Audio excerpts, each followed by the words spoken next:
Hi, everyone. Welcome. Thank you so much for joining this session today. First, I would like to start by introducing myself. My name is Blanca Delgado, and I work as a program manager in the Visual Studio App Center team. And it's App Center that we are going to be talking about today, specifically about how to monitor your apps using App Center. If I had to describe App Center with just a few words, I would say App Center is the place for your apps. The place for your apps to get built, tested, and distributed, and the place for your apps to get monitored. So App Center really covers all your continuous integration, continuous deployment pipeline, as well as your monitoring services. As a former engineering student, I would spend a lot of time writing mobile apps. I would gather some classmates, and we would come up with this idea that we thought it was great, and we would spend a lot of time writing efficient code. Then if we got something that we thought was cool enough, we would go ahead and publish it to the store. And then after that, we would go to the store and check our reviews, our star rating, and so on. And let me tell you, our feedback was not as good as we would have expected. And we really didn't know why. We got like this low star rating, and we were like, what's happening? We heard some comments about users saying that the app was crashing, that the app was not behaving as expected.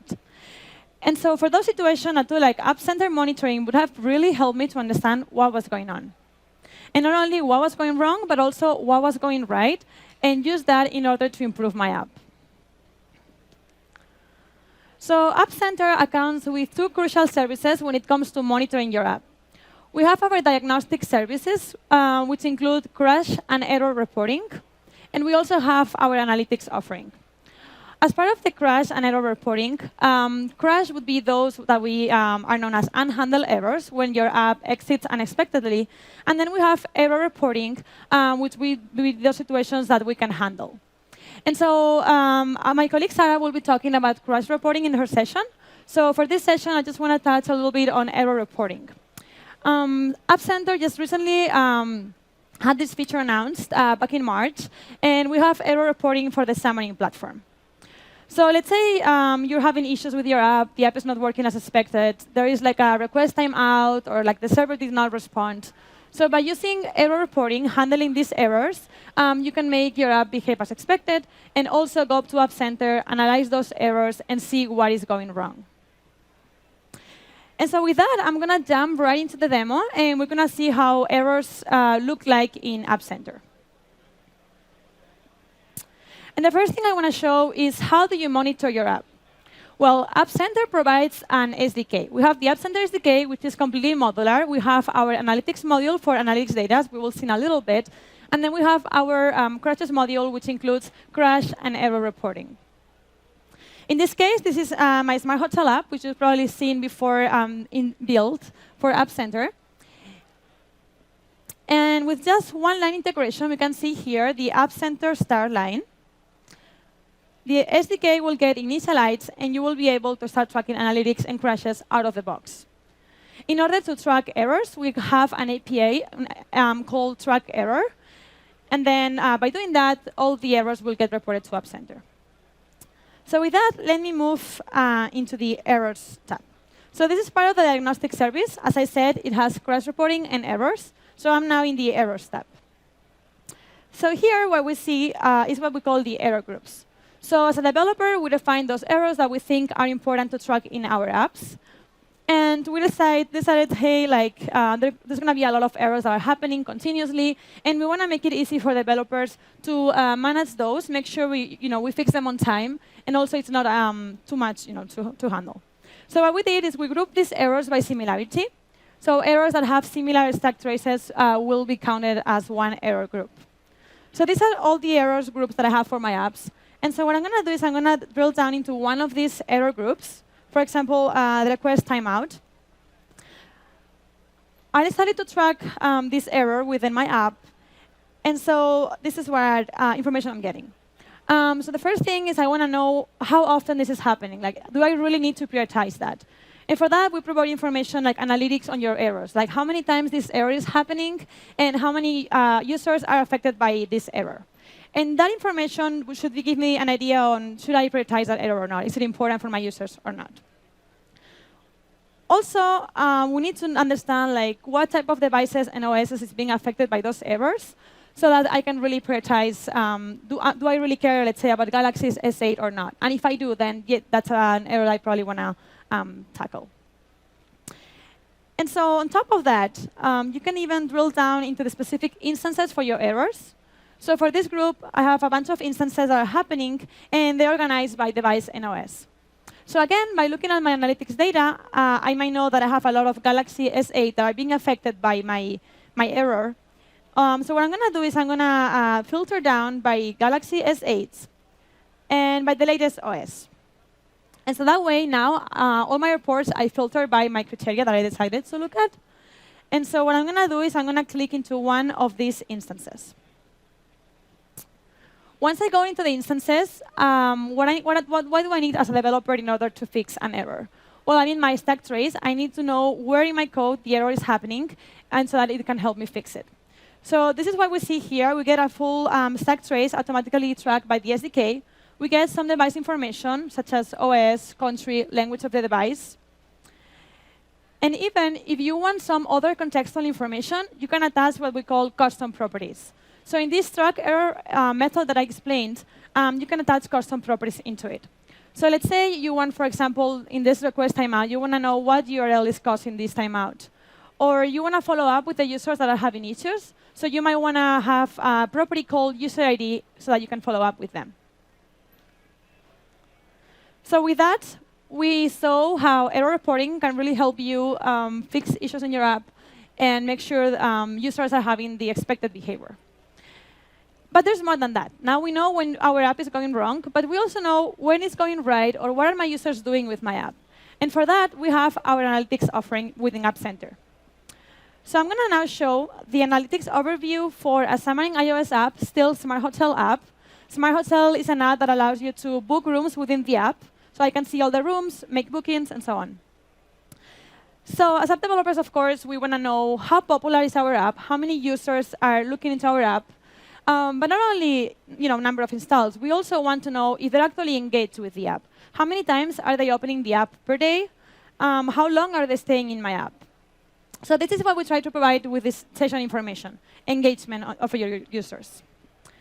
Also, I explained before how you might want to prioritize the errors and crashes based on the device and OSs. And that's when analytics can become very helpful to see, for Xamarin iOS app, iPhone 8 is the most popular device. So I want to make sure that those devices, if they experiment in errors, I fix those. And same for the OS distribution. Also, as app developers, or as PMs, let's say, we decide to run marketing campaigns to make our apps more popular. We also might want to tackle those marketing campaigns in a specific country or in a specific language. And for that, understanding where my user base is located and what language they speak, I can make those decisions smarter. And last but not least, we know how the process of an app works. Like we make our first version, then we make improvements over it. We have new versions released. And as app developers, we want to make sure that we put all our efforts in our latest versions. However, we know that a lot of users do not download the latest versions, and they still in older versions. Because either they know like the new version is maybe worse than the previous one, or maybe they're just lazy to update it. So by understanding the active users per version, we can know whether we can stop supporting older versions. So for example, in our Smart Hotel app, no one is any longer using the 1.23.3 version, and so we don't need support for that one anymore. And so all of this data comes out of the box by just integrating the Analytics SDK. If you want to have more developer-defined behavior on your app, you can use what we call custom events. So for that, I'm going to move to the Events tab. And so what I see here is a bunch of events that the developer defines as important in their app. So for example, as I said, our app, you have room suggestions. You can book rooms over the app. You can purchase the rooms. And so, for example, for us, it's very important to know how many people are seeing the rooms, how many people are booking the rooms, etc. And so for each of them, we know how popular they are, how many users are seeing those events or triggering them. Just recently, we added a new functionality in our app, which allows you to add a tip when you purchase a room. And so what I'm going to do is I'm going to drill down into that one and see what the adoption looks like. So in terms of number of users, it's been pretty stable. It's growing slightly. But we can see here, by the end of April, there was like a big increase of number of times that this happened. And the main reason was because we did a UI change on our app, and we moved this tip addition functionality in somewhere that was a little bit more visible. And we can see how that did have an event. It had a consequence in our metrics. Moreover, you might want to understand not only if people are using this feature, but for this specific example, we want to know how much tip our users are giving us. So with that, you can attach custom properties. So the same thing we did for errors, where we added properties into the errors. Here we have an API method that you can call called track event, where you can also attach custom properties into it. So this is what we see here. The property we found here is tip amount, the amount of the tip they gave us. And the value are the amount of the tip they gave us. So for example, in our example, we see that most of our users gave us the minimum, which is $5. But hey, it's more than no tip. So we can see that from here, the distribution. So the title of this talk is "The Power is Yours." And the reason why we say that is because we really think it is. What we do in App Center is we allow you to export all of your raw data into Azure. We currently have support for Azure Blob Storage and Azure Application Insights. So with just a few clicks on the settings of the app, you can continuously export all of your data into Azure. So what I'm going to show today is how this export looks like in Application Insights. So for that, I already set up my export. And I want to show you, this is the Application Insights portal. I'm pretty sure a lot of you are already familiar with it. And so we pretty much show the same information as we showed in App Center. So we have user information, events information, sessions, etc. But what's more interesting about this is that you can drill down a little farther into your graphs. So we have here, user information over the last 3 months. But then I might want to, in our app, we really care about this book room event, because that's what really makes us money, right? Like when people book rooms, that's what brings us money. So what I want to see here is what happens when I look at my users that actually book a room. How many of these 12,000 book a room? So I'm going to go ahead and say, give me everyone who booked a room. I can even filter down from 24 hours up to 90 days.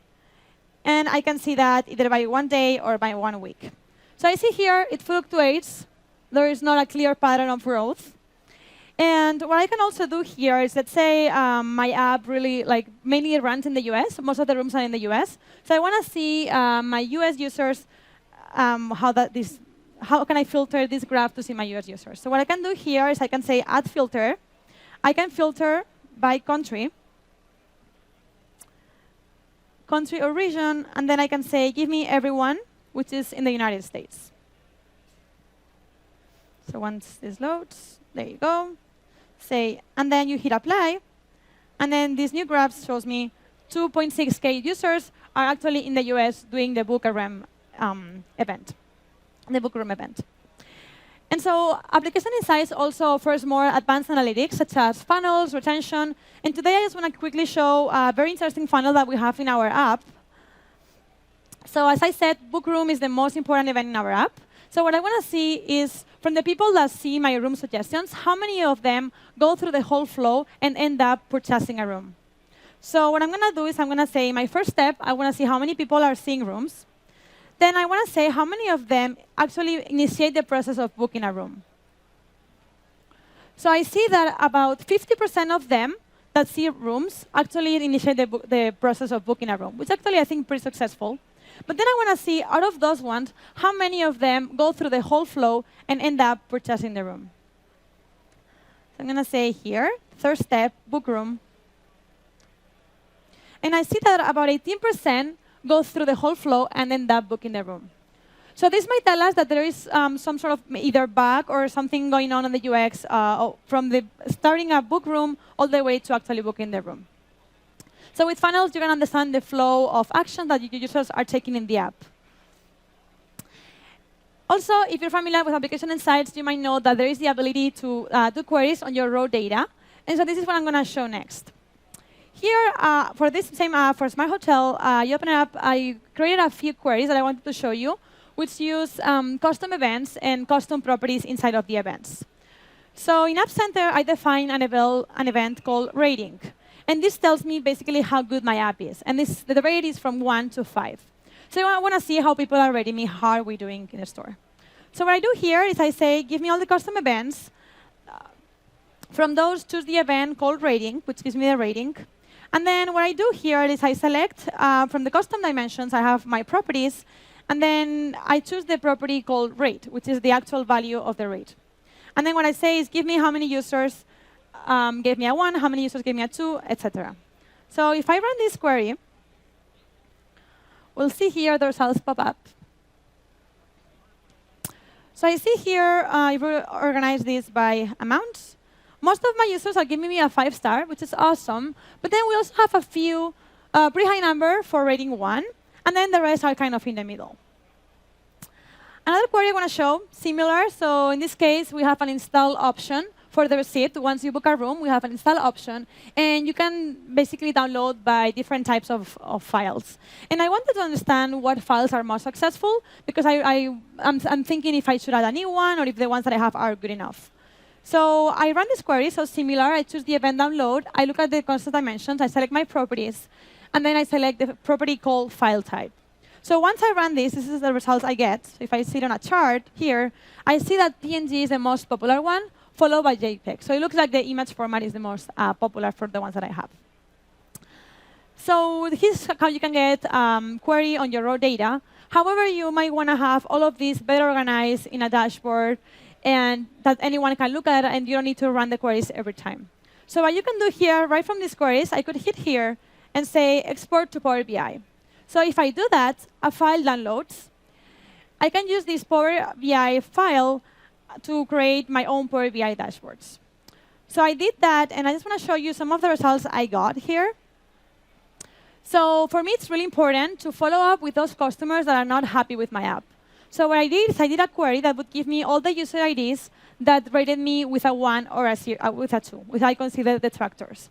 So what I can do now with the user ID, I can look up on my database and I can say, OK, I'm going to email this person and I'm going to ask them, what are we doing wrong? Why you don't like our app? Similar to what we saw before, here I have number of users by the different ratings. So again, 5 is the most popular, followed by 1. Similar to what I showed in the query, we have here a distribution by file type. And then this graph is similar to what App Center provides. It's just a different way of visualizing the data. So here, I really wanted to see which one was more popular, also including the iOS information. So here's what I'm visualization. So what we saw, basically, to summarize, is with our SDK, with our one-line integration, we were able to get out-of-the-box errors, out-of-the-box analytics, being able to export all the data into application insights or blob storage, and from that, access to our raw data and create our own visualizations and our own dashboard based on the developer's choice.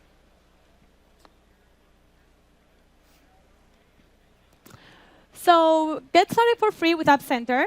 Everything you saw today is completely free, so we really encourage you to try it out. We have extensive documentation on APIs, on our SDKs. And also, we're going to be in the tools booth, so please come visit us if you have any questions, if you want to chat with us, if you have any feedback. We're really happy to hear that. Thank you very much.